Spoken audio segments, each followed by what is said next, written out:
everybody, and welcome back to my channel. I'm Sarah Soliman, and I am so excited because today Thomas Wang joins me, and he is an entrepreneur in all of its meanings. Now, Thomas, I know restaurants have been a big thing in your life, and now most recently in the past 4 months or so, you've become a public speaker, a life coach, so on and so forth. So talk to us about that transition and where you are today. Yeah, since I was born, I've always been in the restaurant industry. When I was 14, I worked in my first one. When I was 21, I built my first restaurant. Till today, I do manage 2 restaurants called Southside East Station in Orlando. I'm the regional manager. But 4 months ago, I had a huge paradigm shift in early July, and around my birthday actually, where I was like, I'm not happy with my current state. So I took some action, and I realized that these steps became almost like very addicting because the results were just so phenomenal. So I compounded it into multiple days, and then I taught my girlfriend, and then I made it into a 10-step program, and then I made it a title, 100 program.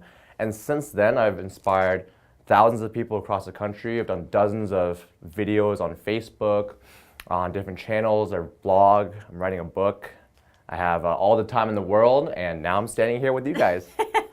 Yeah, all the time in the world. I do. Lies. No, I get a lot done, like tenfold now. You do, and we'll talk about that. And I want to dive into the program because I had the fortunate time actually to sit down with you and sort of go through some of these steps for myself. Yes. And I was just blown away, and we were just talking about how, you know, it really does stick with you. And I'm constantly thinking of these steps repeatedly in my head from the moment I wake up. So without further ado, Thomas, let's jump into it. All right, so I'm gonna give the pen. If you guys are watching, here we go. If you're participating, please participate, grab a pen and a pad. We're gonna use this whiteboard as an example. I have my pad with me if you're at home. So the first step is called the rating system. So I'm gonna have Sarah here write the word personal and career right on that board. Okay, I have bad handwriting, so just don't. Quite all right. Okay, so personal. So we're Personal. gonna break down my personal, and then we're gonna break down my career. Career. So Sarah here is gonna pick a number from 1 to 100 that best represents how she feels in the past 3 months on an average. So 1 is everything on the personal side is rock bottom, health, hard time waking up in the morning, family relationships, energy, time. 100 is everything on the personal side is through the roof. When you wake up in the morning, you feel great, excited, outstanding, riveting. You want to just go conquer the world. You have awesome relationships with your family members, your significant other, your best friends. You have energy. You have a wonderful home, car. Everything's just there. So that's 100. And same thing on the career side. We're going to break it up distinctly into 2 sides. So personal is everything outside of the professional world. So professional world, she's also going to pick a number that represents how she's been feeling on average for the past 3 months. Same scale, 1 to 100. Now career is the time you're committing, the income, the brand. If you have a company, how is it going? Is it hitting the goals? If you're working for somebody, how are you performing? How's the relationship with your bosses, your coworkers, your clients? How's the commute? Everything you would consider on the career side, you also want to give that a number. So Sarah, pick a number, 1 to 100, and just write it below the word personal and career. Okay, so for personal, I know I could do way better. I'm not terrible, but I would say a 70 for my personal. Okay. And then career, I would say I'm at a solid 95 because I don't think I'm at 100%, but I feel good with where I am with my career life. Now, Sarah, if you were in a college class and this was a final test and you received that as your final grade for your personal side, after 3 months of hard work, every day, 90 days straight, how would you feel? What kind of feeling does that give you? Not so great. Not so great. So it's more like an average, so-so. It's like a C minus. Let's go to the career side. She has a whopping 95. So at the end of the semester, you get a 95 on your final. How does that make you feel? Awesome. Awesome. So Sarah, we're in the same room. Let's imagine we're in the same room 5 years from now. I'm gonna ask you the same exact questions, but instead, you're living the most perfect life. Everything on your personal side, everything on your career side is just through the roof. I'm standing in front of you, you just can't help smile, you're just like glowing. And you want to give me these numbers right off the bat. You want to give me new numbers. Those numbers 5 years from now, what will those numbers actually be in the perfect world?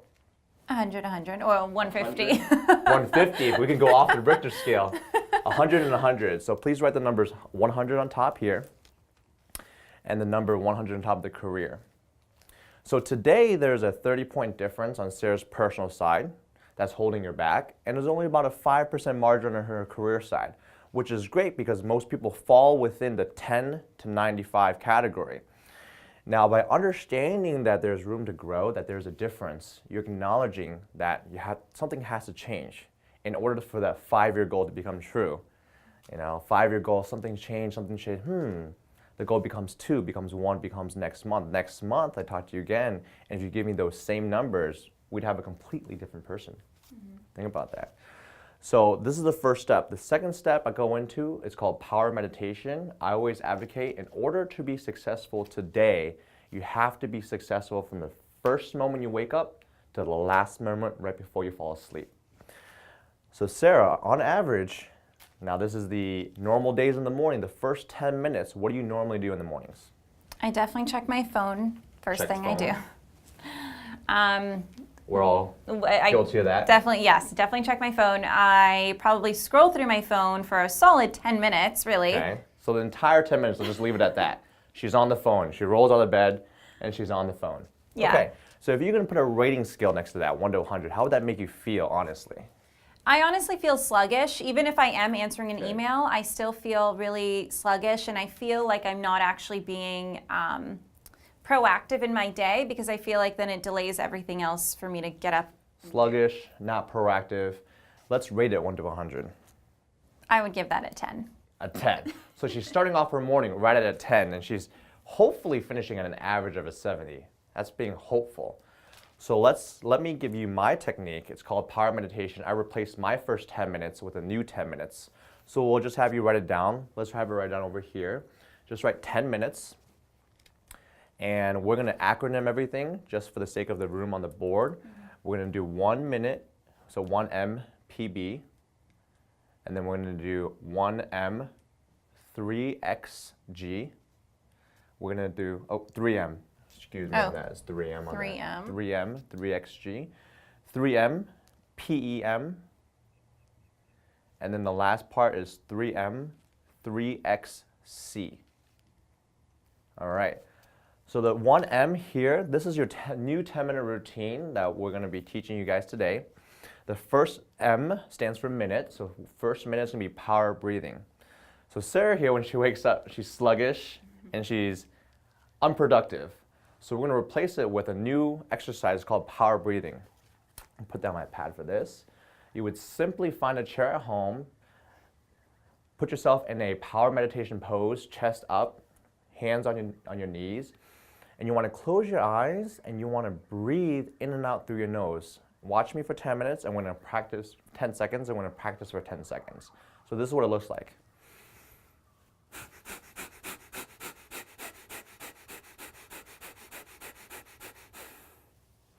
So that was arms up in the air, and I was breathing heavily through the nose with force, enthusiasm, and conviction. Do you want to try that for 10 seconds? Sure. I'll watch you and I'll try it with you. No, try it with me. Yeah. Do it with me. Okay, ready? Okay. 3, 2, 1, go.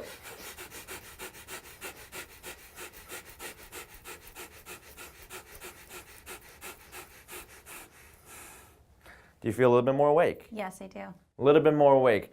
If you do that for a minute straight first thing in the morning, your brain gets oxygen, your body gets oxygen, and you wake up. The point is not to be asleep in the morning. It's to get up, wake up, and start your day. Second part is 3 minutes of 3 things you're grateful for. A lot of times they go on the news or on Facebook or another email or a text message or voicemail like, oh my gosh, I can't believe that bothered me, or I can't believe I have to do this today. We fill our minds with negativity right off the bat, so we're going to switch it. We're going to switch it to positivity. So Sarah, can you pick one thing you are grateful for today? My boyfriend. So let's write that down right here. Boyfriend. Now this entire time, as she's writing on a pad at home, in the morning, she's going to write something down and then think about how it makes her feel. So without meditating per se for the minute that you should be on your boyfriend, just tell me how your boyfriend makes you feel. 1 or 2 adjectives. Secure. Okay, so let's write that down. Secure.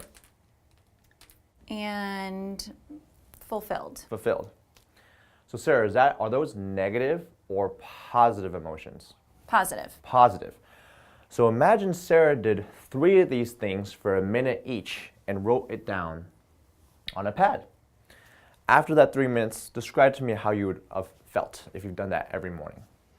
I mean, I would feel very grateful and Grateful. very happy and Happy. just like untouchable, really. Untouchable. Ooh, I like that. That's a new word.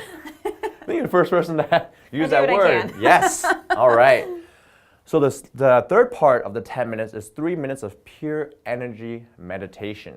So again, we're in that energy meditation state, that power meditation, and we want to close our eyes and think about energy. So Sarah, do you think energy is limited or unlimited? Unlimited. Unlimited. So let's write that word down. Unlimited. Now, if you were to focus on energy, what would energy look like? If you were going to pick an object, like a noun or a thing, what would energy look like in your mind? Nature. Nature. So in the state of the 3 minutes, you would want to think about nature and the feeling of unlimited energy.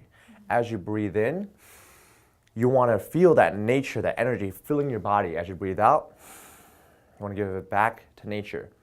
This technique will allow you to overcome that I'm tired or I'm lazy or I don't have the energy, because that happens a lot of times. But if you focus on energy just for 3 minutes in the morning, you gain unlimited energy. And you can always reference that moment. Aha, I thought about it this morning. 5 o'clock in the afternoon, you're driving. No, I'm not tired. I'm going to think about nature, energy, possibly breathing.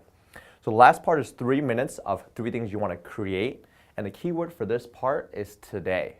So in the morning, the last 3 minutes, you want to create your life, your day, not consume. Consume is what you would be like, oh, hop on Facebook or watch the news or watch a movie that you didn't plan. You're just consuming things. Creation is, I'm going to create. You start with the word create and you end with the word today. So can you think of something you want to create? I know it's halfway done today, but anything else for the rest of the day you want to accomplish? I want to send a proposal out that I've been delaying. All right, all we'll start day. with that. Create a proposal. So write that down. So create a proposal. Okay. And what is it? By when? By today? Who is it by? For? Create a proposal for? Be a little bit more specific. Okay. I'm going to say create a proposal by 7 p.m. Okay, so let's take that. She used the word create, and she gave herself a timeline, which is today. And so is that accomplishable today? Yes. When you finish this creation today, how would you have felt? Accomplished. Accomplished. What else? Successful. Okay. Accomplished and successful. Is that negative or positive? Positive. Everything we're doing in the first 10 minutes in the morning is all positive. Filling our minds with ambition, success, these feelings of positive. Imagine if you did this in the first 10 minutes in the morning. Would you feel closer to 10 or closer to 100? 100 for sure. Closer to 100. That's the goal. So we're going to move on to the third step. The third step is called creates, must-dos, and to-dos. We're going to swap out the 10 minutes that you usually do right before bed. So I'm going to ask Sarah the same question. Right before bed, your 10 minutes on average, what do you normally do? Watch TV. Watch TV. Typically like the news for the most part. Okay. Or back to my phone scrolling through Facebook, Instagram. Okay. social Now, if media. you're going to rate that honestly of how that makes you feel right before you fall asleep, 1 to 100, where does that lie? I would say a 0. Oh, 0. It's not even on the scale. Yeah. We're going to go to 0 for that Yeah. one. Okay. So instead of, that was a lot of consuming, she said. She said a lot of Facebook, a lot of news. So we're going to go back to creation. We're going to create 2 lists right before you sleep, and it's going to be filled with creates, must-dos, and to-dos. So going back to this board here, we have 2 words. We have the personal, and then we have the career. So 10 minutes before you sleep, you're going to list 10 to 20 things on each side that you want to accomplish tomorrow that's going to make you feel like you had a successful day. I call it creation lists. You can call it success lists. You can call it whatever list you want, but the point is to feel closer to the 100. So let's take this, for example, and she would write things like create a healthy breakfast. She would write things over here like create a proposal for a client. As she goes down in her bed, ideally, she would write things like must. So you use the word must. Things like must would be must buy groceries, must pay the mortgage, pay rent, must follow up with a certain client that I'm behind on. And then the last thing on your list that shows up are just to-dos. So to-dos are just things that, oh, I'd like to watch that documentary, or I'd like to go out to the park. But if you don't get to those by the end of the day, they wouldn't ruin your day. So the most of the items on the list would be your creates and your must-dos. 10 minutes before you sleep, you're gonna have 2 lists. It's gonna end up looking like mine that I've done every day for the past 4 months. Every day for the past 4 months straight. So my list is already halfway done, and I made this the night before. Okay? It's impressive. No wonder why I have so much time. Yeah. Right. We all need to get like Thomas. That's what Organized, needs to happen, very right? organized. Okay, so step 4 talks all about the legal pad and pen. So this utensil here and this pen is going to be your number 1 tool for success. So imagine this whiteboard was your pad, and you're carrying on this whiteboard with you, or this, here, hold my pad with you. And so if you are going on your day, wondering what do I have to do, instead of referencing the phone or the computer as the primary tools for success, reference the pad, because you created the pad, you created the list last night to have a successful day, to have a 100-day. So what most people do is they just end up letting things interrupt them all the time. Their phone, another notification, another email, another voicemail. You can get to those as long as they're on your list, but always focus back on the list. It's 3 o'clock in the afternoon. I just finished this project, this client, this proposal. What do I have to do next? It really allows you to focus and engage back on the lists that you have to do today in order to feel like 100. Step 5 we're going to go into is called life interruptions and excuses. So Sarah, we're going to go back to Sarah's examples for today. Today, did you have any life interruptions? Things Yes. that interrupt you. Give me Always. 1 or 2 examples of interruptions today. And we'll write them right over here. Interruption. So unexpected calls from Okay. friends. All right, unexpected So- calls from friends. So what? Calls from friends. Okay. Calls from friends. All right. What's another interruption that just you weren't expecting that kind of just like got in your way? Took up some time. I would also say emails that don't speak to like the focus of my business throughout the day. Sure. So we'll write emails from now. Okay. So these life interruptions happen dozens of times throughout the day, whether you plan for it, whether you don't. When these interruptions happen, there's a simple technique to take care of it. It's you go back to these 3 words here. Is it a create, is it a must do, or is it to do? So for example, you get calls from your friends randomly at 2:30 in the afternoon, and your friend, let's just say in this example, wants to grab dinner and drink 4 glasses of wine because they just had a hard breakup. And now you're looking at your lists and going, this might take 2 or 3 hours. It's my best friend. A couple of glasses of wine, who knows, it might take 4 or 5 hours. You have to determine at that point of that interruption if it's a create, a must-do, or a to-do. So in that example I just gave you, let's just say hypothetically that happened, how would you grade that interruption?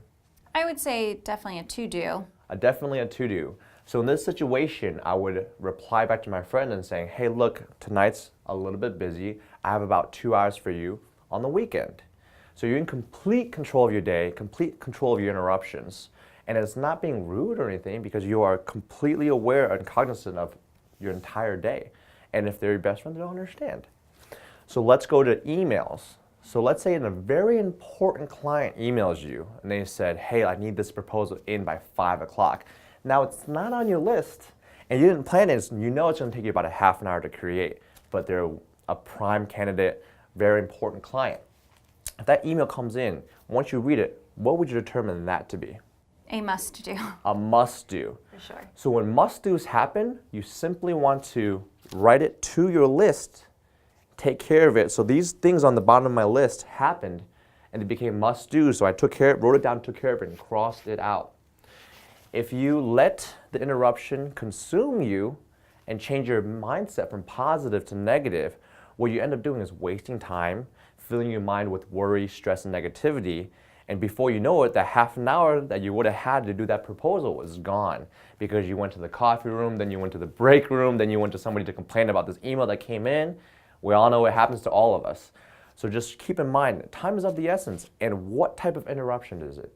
So the second part of step 5 is called excuses. Excuses also come dozens of times throughout the day. What's a common excuse, Sarah? I don't have time. Okay, let's write that one down. I don't have time. A big one for me. It's a big one for a lot of people. Yeah, or I'm tired. So we're right. Tired and time. We'll attack those two. All right. So I don't have time.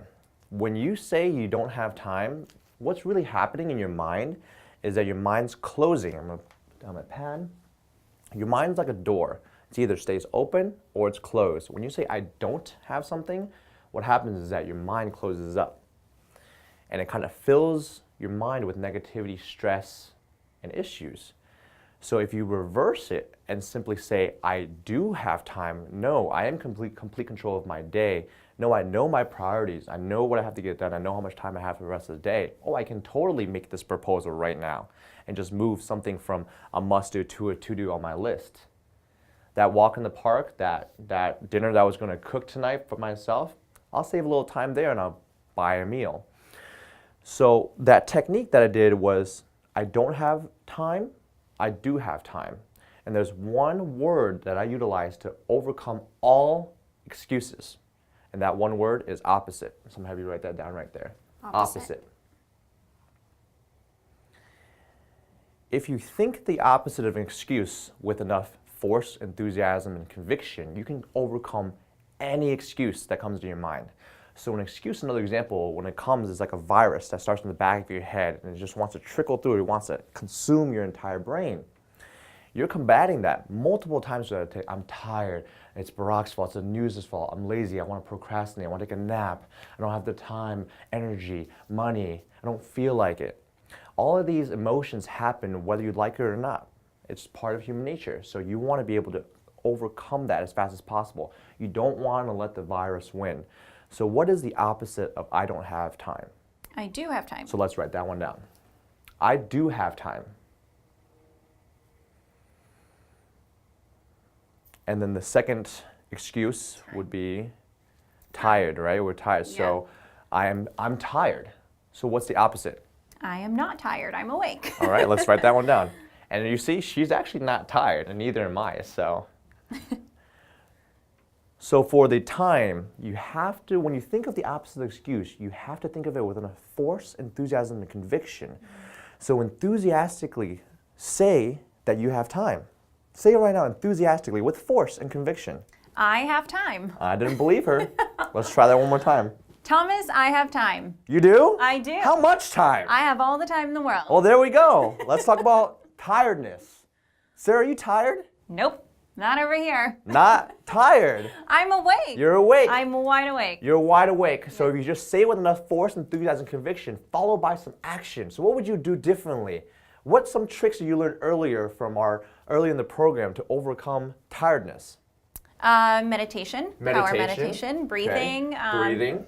Maybe like channeling some energy. So Yeah. for me, I pull from sunlight and being outside in nature. So maybe like taking a little walk outside. Hey, perfect. Yeah. But let's say you just let that excuse take over you, okay? The tired, and I don't have enough time, I'm tired.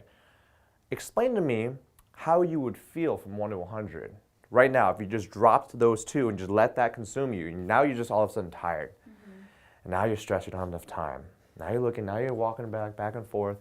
How would you feel 1 to 100 if you let that consume you right now? Definitely at a 0. Definitely back at a 0. So you have to kind of grade yourself, because when we were raised, elementary, middle school, high school, college, our entire grading system was the metric system, 1 to 100. So if you can fall back to holding yourself accountable using numbers, you can have more of a quantifiable measurement on how you're performing. There's not anybody going to be there holding your hand. There's not anybody going to be there constantly telling you how you did, but you are in your own body, in your own mind, and you can determine where you are by simply saying, you know what, I'm not going to let this interruption affect my day. I'm not going to let this excuse affect my day. I'm at a 90 right now. I'm about to go to the gym and kick butt, and then go home and read a book and cook a healthy meal and sleep for 7 hours, because I'm going to have an awesome day. I'm going to be more like 100. Step 6 is called the association of extremes. So the example I like to give for this is that there's two spectrums. There's the difficulty, then there's the easy pass, the failure, and then success, the 1, and then the 100. So let's say we went to the casino, and we'll just take this number for example. Her number here is 70. We went to the casino, this fabulous game called roulette. There's a wheel and black and white colors. I always do colors, right? So let's say you decided to go there and place a bet on everything personal of your life at roulette. You had a 70% chance of winning, of doubling up it all, but you had a 30% chance of instantly losing it and letting that all go away. Would you take that bet? Yeah. She would. Most people would, because it's 70. It was got a majority, right? But when was the last time you actually won in the long run, even when you were up at the casino? Yeah, slim to none. Slim to none. Most people would just lose it all. And so a casino always stays in business. So 70, let's take that example. You went, oh, I'm going to win. I'm at a 70% chance. Wow, you just lost everything. Don't risk everything living at a 70. Risk everything living at 100. So now let's say you go back to the casino. You're this different Sarah person. You got this aura. You're like Superwoman. You're like, I just rocked it today. I'm unstoppable. I'm invincible. I'm at 100%. Nothing can stop me. You take that bet at 100%, what do you get? 100%. 100%. You double up. You're guaranteed to double up. So when you're living at a state closer at 95, 96, 97, closer to 100, it becomes a sense of invincible, the sense of success, the sense of, oh, that was difficult, but now it became easy. The sense of, well, I understand what's going to hold me back, these excuses, these interruptions, but no, I'm going to live on the association of extremes. I want to live on this path. Don't want to live on this path. You want to live on the success path, the difficult path, the 100 path. Step 7 is called circle of repetition. So for Sarah, I'm going to have her draw a circle right in the middle of the board here. Awesome. So step 7 is circle repetition. The circle represents your day. So from the morning to the afternoon to the work, to the personal, to the gym, to the food, all the way right before bed. So let's just say in the perfect world, every action, every decision, everything you do throughout the day was what you wanted to do. You had complete control. You would end this day at 100. So let's write 100 right here. Now let's go back to the normal day. So this is the ideal day. Have a full circle. Today was 100, did everything I wanted to do. Let's go back to the 70 here. Now, for most people, they usually let a couple hours go to waste. So this is how they'll say, I'm gonna take a 10-minute nap, ends up being 2 hours. I'm gonna go to a dinner and catch up with a friend for an hour, ends up being 3. So you lose an hour or 2, accumulates over time. If you were to lose 2 hours today, how would you feel? Not so good. Not so good. So let's do some math on that. Let's do 2 divided by 24. 2 hours divided by the 24 hours. 2 hours. Yeah. We'll just say divided by The 24. 24 gets you 1/12. So we're going to write 1/12. So 1/12 of her day is gone. Gone. Let's just say in this world, when you're living at 70, you're making some excuses, you're letting some things bother you, letting things interrupt you. You lose 1/12 of your day. If you consistently lose 1/12 of your day, it's like losing an entire month out of your year, because there's 12 months out of the year. If I just told you, Sarah, July 2017, you're just not gonna live. Just take that month out and just don't do anything for 30 days straight. How would you feel? Crazy. Crazy. No one wants to lose a month out of the year, but yet people are willing to lose a couple hours throughout their day. Wow. It adds up. It does. So let's go back to the 100 circle. If you have 100, let's multiply that by 7 days out of the week. So you have, let's just say times 7. 7 days at 100, but you started at 70, 95, but now you're at 100 for 7 days straight. Would you be closer on average? Would you be closer to the 100 or back down or lower? Closer to 100. Closer to the 100. Circle of repetition is that as long as you're having 95, 96, closer to 100 days, and it adds on to each other, it accumulates really fast over time and it draws your average. So even if you're at a 10, you can go from 10 to 95 within the matter of a month because you're doing more like 90, 95, 100 days of association of what you're doing. And so you want to have it compound on itself and have the law of averages draw your number higher by attacking it one day at a time. That's the key, one circle at a time, 100 at a time. So step 8, ready? I don't I'm think ready. you're ready I am because ready. she's never gotten to this part before. I am ready. I'm learning just like you guys are, so this is awesome. Step 8 is called the 10-day challenge. This whole, she's like, oh boy, I gotta Gotta commit go. now. Yeah. Yeah, I don't learn all these gotta steps. go. And last time we would have got through 5 steps, so we're gonna do all 10 today. So step 10 is called the 10-day challenge. So let's write 10 days right up here. I use the word 10 a lot. 10 minutes in the morning, 10 minutes late, 10 times 10 equals 100. 10 is a wonderful number. This whole program is 10 steps long. The reason why 10 is a wonderful number because it's not too little and it's not too much. So here's a rule of thumb for breaking a habit. Breaking a bad habit is the same thing as breaking an excuse that you just give yourself each and every day.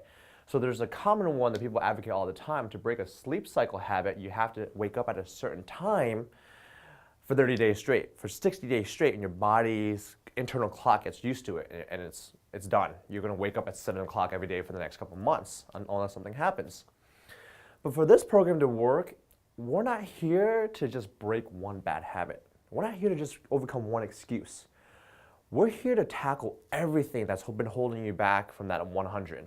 Everything you can think of by simply creating, by simply being grateful, by simply doing meditations in the morning, making lists, refocusing, by simply understanding the value of your day, by not losing a couple hours. And what happens is that people end up breaking every single one of your bad habits and excuses under 10 days. So, Sarah, there's a fundamental question I ask everybody at this step.